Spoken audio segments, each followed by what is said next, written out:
首先，一起来规划一下这次旅行中收集到的素材怎么使用。出发之前，我会把这个网眼包给带上，用来装旅行中收集到的小票、门票等等纪念物。这个包包是 A4 大小的，基本上收集到的东西都可以装下。它本身的材质比较硬挺，所以保护性比较好。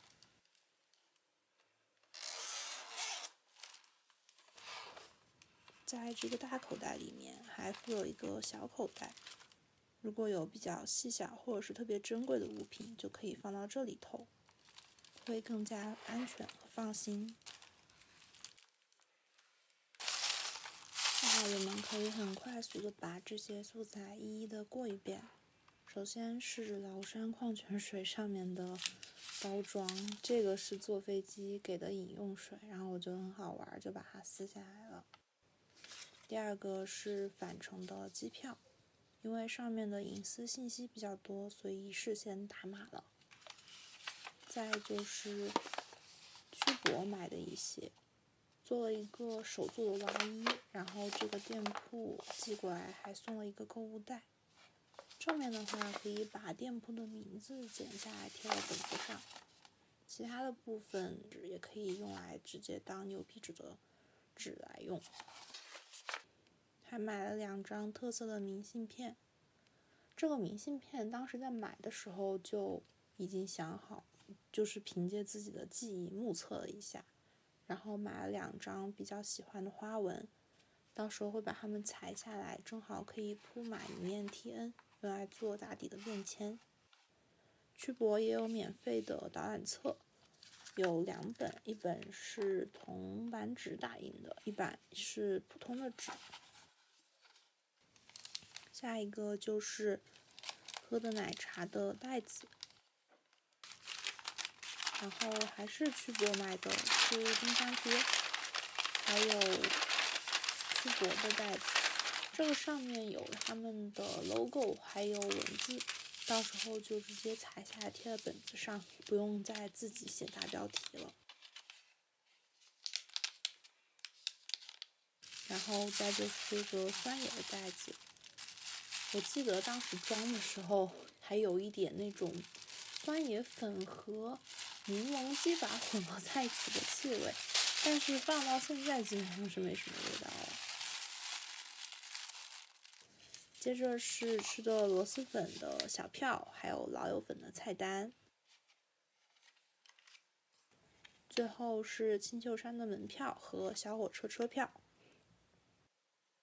除了收集到的纸质素材，当然也不会忘记旅游中拍到的好看照片，需要打印出来贴到本子上。一般来说，记旅行手账有2种逻辑。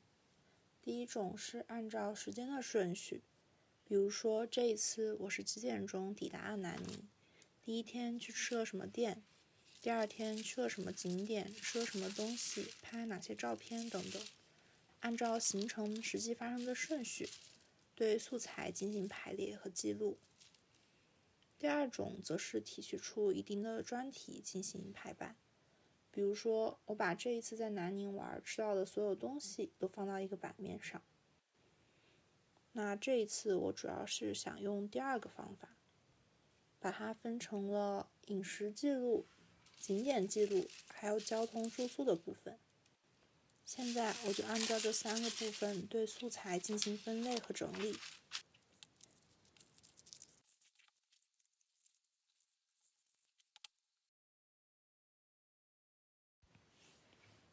在南宁的几天，每一顿正餐都吃的是粉，有老友粉、卷筒粉、煮螺蛳粉，还有炒螺蛳粉。基本上都是用圆碗装的，所以很自然的想到了可以用这款餐盘的便签来打底。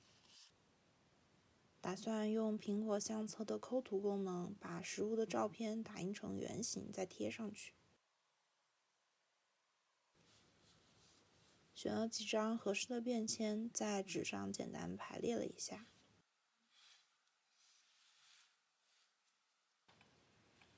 再用直尺测量一下便签的直径。我觉得可以买新的尺子了，这几把从上学用到现在，刻度都磨平看不见了。量了一下，基本上都是5.5厘米左右，有一款小一点，只有5厘米。就把菜单的图片和文字剪下来贴上去。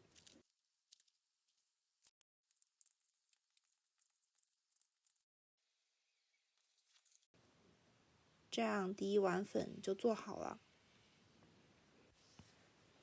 用佳能打印官方 APP 的自定义尺寸功能，生成对应大小的模板，再选中抠图的照片。我的经验是，这个机器的效果有点偏暗偏灰，所以打实物照片时会再把亮度和饱和度都加一格。最后再小小的调整一下大小就 OK 了。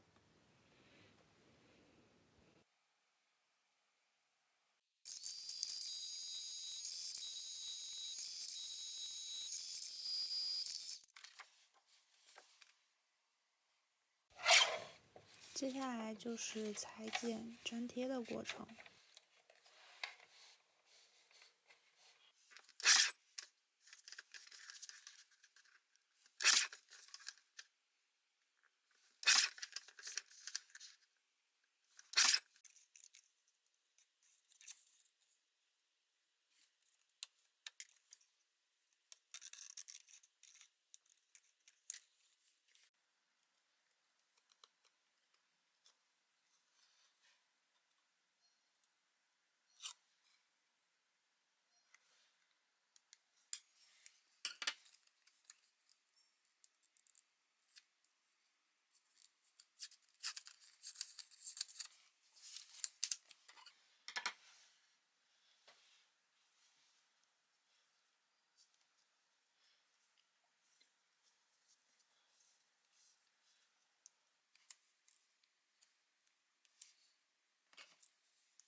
这样，第二碗粉也做好啦。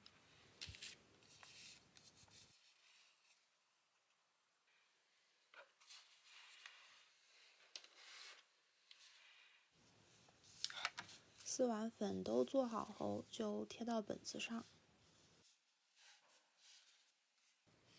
要考虑留出写大标题的位置，所以反复权衡怎么摆放。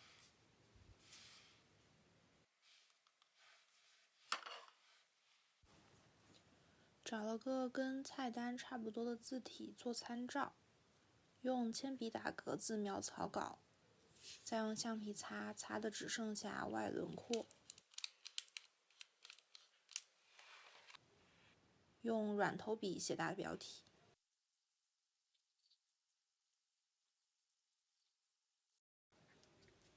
还写了2个应该算是中等大小的标题。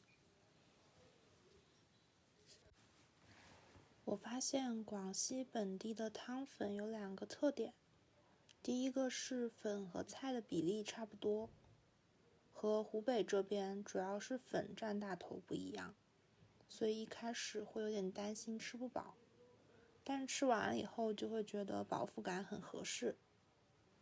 第二个特点是，虽然看着很清淡，像是老友粉和3鲜螺蛳粉，但其实滋味是很足的。而且好像这里还挺喜欢往粉里面加紫苏的。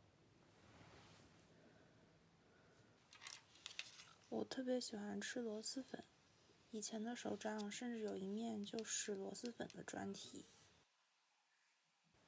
这次在夜市吃到的炒螺蛳粉也很美味，买了素食的粉，家里的香肠也快晒好了，之后可以尝试自己在家复刻。文字的部分结束以后，再挑一些合适的胶带、贴纸，用来填充空白的位置。一般我会贴和素材颜色一致或者是有关联的装饰，比如说和餐盘同一个色系的蓝色胶带、食物主题的贴纸等等。用黑色内心记录晚上逛夜市买的小吃，用颜色材质一致的牛皮纸内心记录奶茶。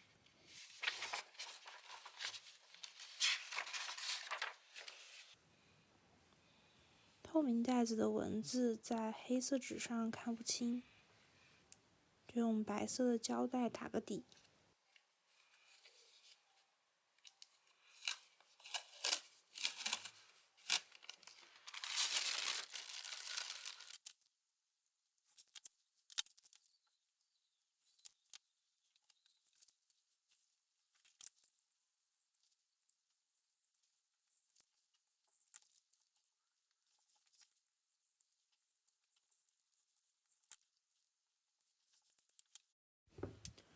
准备好粘贴的照片和使用的装饰，在相纸的背面贴上刚刚做好的包装。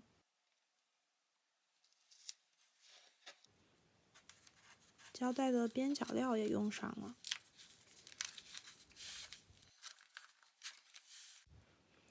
黑纸当然用高光笔来写，但是我不知道是这支本身的问题，还是没保存好。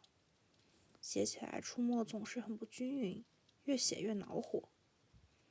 如果大家有比较好用的粗高光笔，一定要安利给我。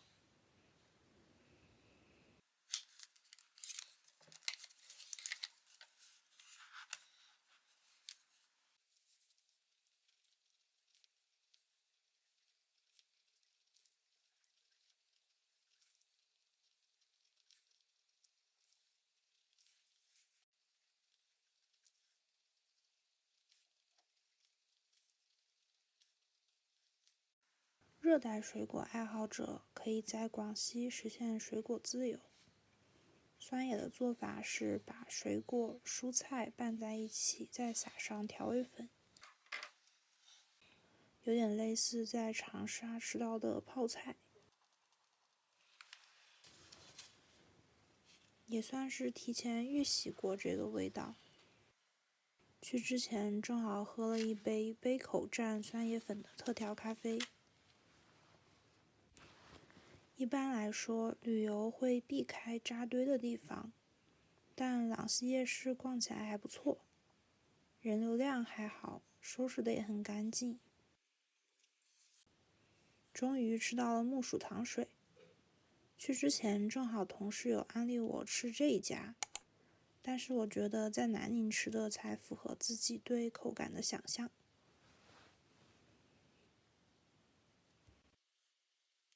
广西的本土奶茶有很多，眼大胃小就只喝了2家。先是想起来随身本还收集了杯贴，接着就是把3个材质的包装固定到本子上。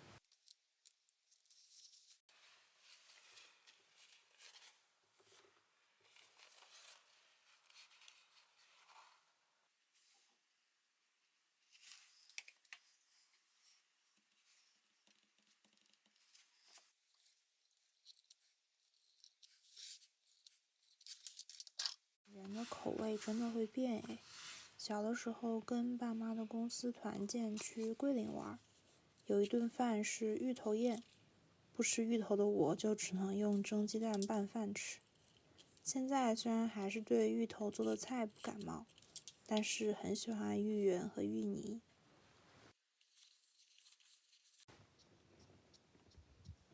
这2家味道都挺好的，但是也都不是很惊艳。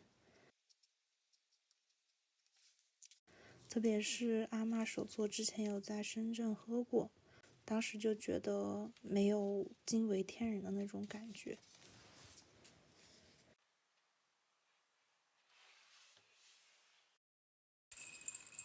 在做博物馆正面之前，想展示一下买的一些文创。首先是这个壮族的特色娃衣，真的超级可爱。是在文创商店里面，桌子上有很多不同宽度和花纹的布料，自己去挑选用来做头巾、上装还有下装的布，还可以再挑一个头饰的款式。店里面陈列的成品各种大小都有，从 OB11 棉花娃娃那么大到大的拉布布都有，价格应该会有所浮动。我是自己带娃娃到店里面边挑选边比划的，现场取的话就是可能需要等，也可以选择做好了邮寄。这个头巾两边的饰品是固定的，会叮当作响，然后猫就会很好奇，伸手去扒拉它。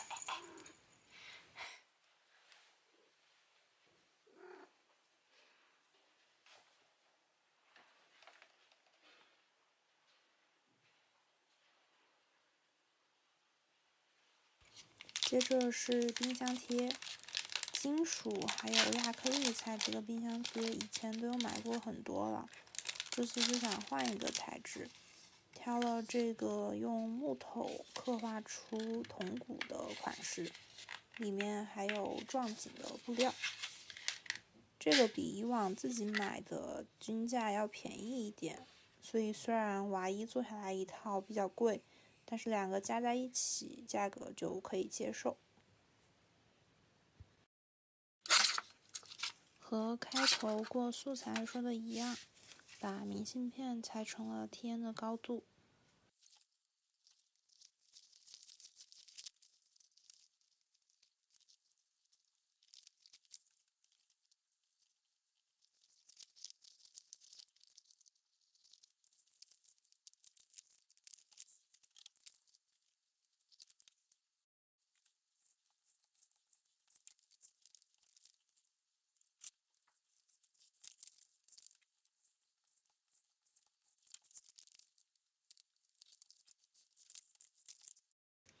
叠加小尺寸的硫酸纸，这样就不会遮住漂亮的花纹了。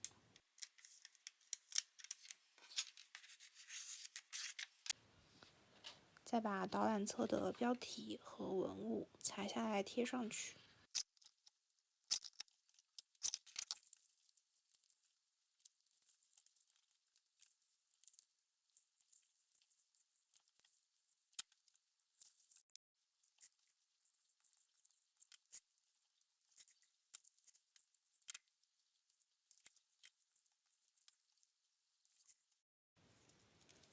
用木纹贴加数字印章的形式做小标题。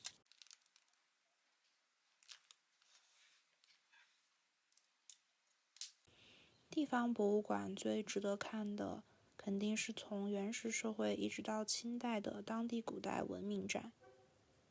这次游览很幸运地碰到了免费讲解，看得很满足。以前旅游的话，想着难得来一趟，如果不把博物馆的每个展都看到，会很可惜。但现在会觉得，比起走马观花的打卡，深度游览最重要的一个展厅就很好了。毕竟人的精力和接收信息的能力是有限的嘛。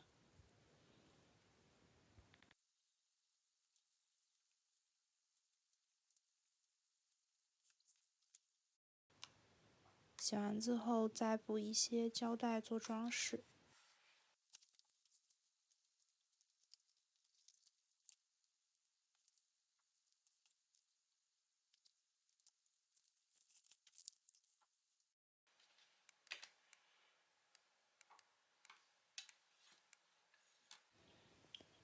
这面做完以后就没有特别的满意，一个是木纹圆点贴的颜色很深，但数字印章又很细，结合在一起效果没有那么理想。再就是思路和之前做过的这一面比较类似，但可能因为没有足够的留白，就显得太满了。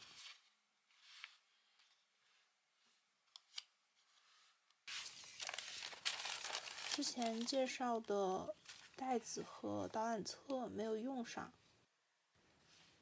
小小的吐槽一下。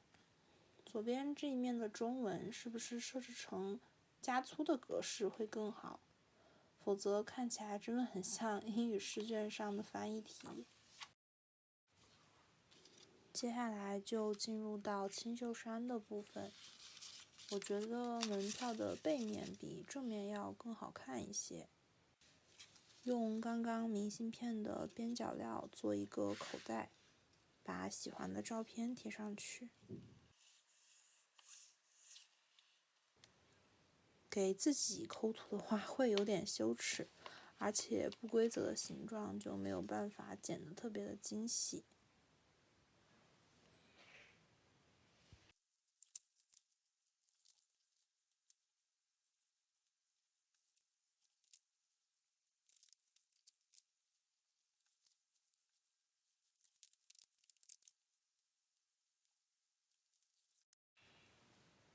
清秀衫，当然要贴衫的胶带。整理一下手头上的3卷，我觉得第一卷比较像水墨画，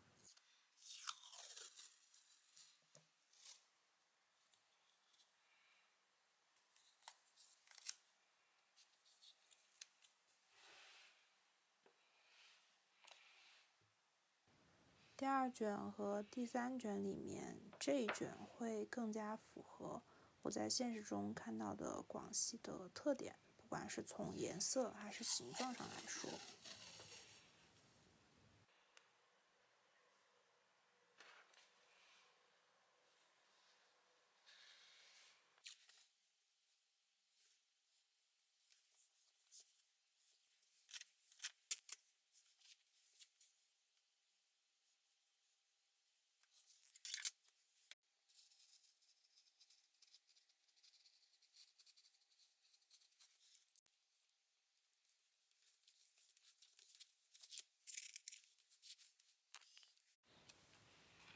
这一篇的大标题，首先观察官方 logo 的字体，在哪些笔画上有什么变化，接着在自己的基础上进行模仿。如果要类比的话，我觉得这个景点很像武汉的东湖加上园博园。首先，它也是在城市中心的自然景观，占地面积很大，本地人很喜欢去。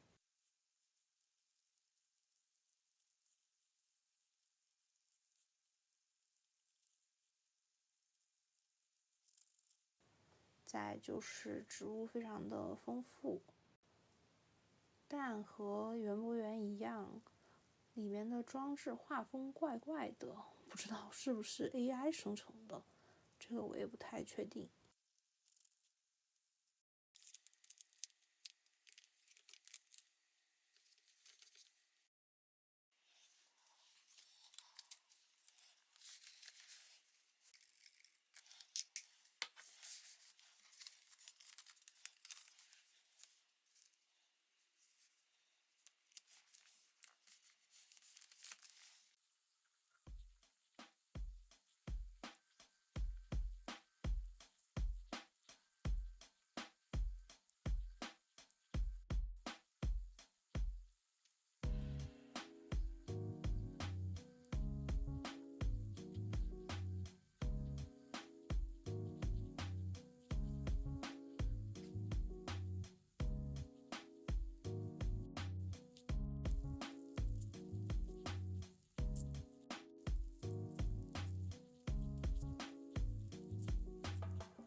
用手动标签机打出城市名，再贴到封面上，就全部完成了。最后是展示环节，